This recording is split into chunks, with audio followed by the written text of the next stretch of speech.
1972 میں مولانا اسعد مدنی رحمۃ اللہ علیہ پاکستان تشریف لائے اور ملتان تشریف لائے.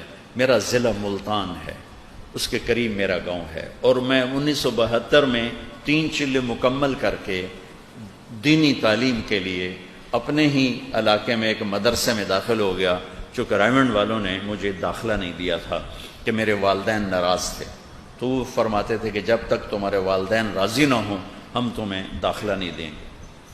تو قاسم العلوم میں تشریف لائے تو وہ زمانہ تھا شاہ سوار خطابت بھری پڑی تھی. بریلیوں میں بھی بڑے خطیب، دیوبندیوں میں بھی بڑے خطیب، خطابت کا دور تھا. سارے بڑے خطیب سامنے پہلی قطار میں بیٹھے تھے سب. تو مولانا درخواستی صاحب، مفتی محمود صاحب نے بات کی، پھر مولانا درخواستی صاحب رحمۃ اللہ علیہ نے بیان کیا، اس کے بعد مولانا اسد مدنی تشریف لائے اور 1 گھنٹہ بات کی. اس کا چند جملے جو میرے دل پر نقش ہیں، سمعت اذنایا ووعاہ قلبی. آپ نے یوں انگلی اٹھا کے اشارہ کیا کہ ہمیں جتنا نقصان تم نے پہنچایا ہے اتنا غیروں نے بھی نہیں پہنچایا.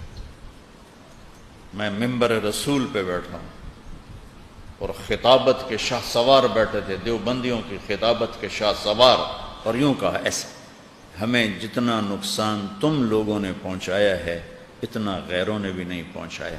اور پھر فرمایا کہ ہمارے اکابر گالی کا جواب گالی سے نہیں دیتے تھے، تم لوگ گالی کا جواب گالی سے دیتے ہو، تو حق کو باطل میں پہچان کیسے ہوگی. پھر ایک واقعہ سنایا کہ میرے والد صاحب رحمۃ اللہ علیہ ایک جگہ گئے، کسی شہر کا نام لیا، وہ نام بھول گیا. تو فجر کی نماز کے لیے فرمایا کہ مسجد قریب کون سی ہے، تو انہوں نے کہا جی یہ مسجد اپنی ہے اور وہ مسجد ہمارے دوسرے بھائیوں کی ہے جو آپ کو کافر کہتے ہیں. فجر کی نماز میں سارا مجمع اپنی مسجد میں، مریدین کا سارا اپنی مسجد میں، اور حضرت مدنی غائب. نماز کے بعد ڈھونڈا تو ہے ہی کوئی نہیں. ارے یہ کیا ہوا، حضرت کہاں تشریف لے گئے، حضرت کہاں تشریف لے گئے. کسی کو خیال نہیں آیا کہ اس مسجد میں چلے، کسی کو بھی. اور حیران پریشان ہو کے سارے قیام گاہ پہ آ گئے، ادھر کوئی گیا ہی نہیں دیکھنے. اور حضرت مدنی نے فجر کی نماز وہاں جا کے پڑھی.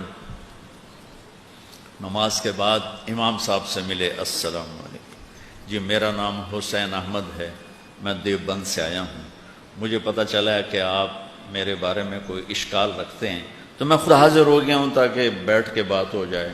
تو انہوں نے رونا شروع کر دیا، کہا میرا کوئی اشکال نہیں ہے، سب نفس پرستی ہے اور میں توبہ کرتا ہوں.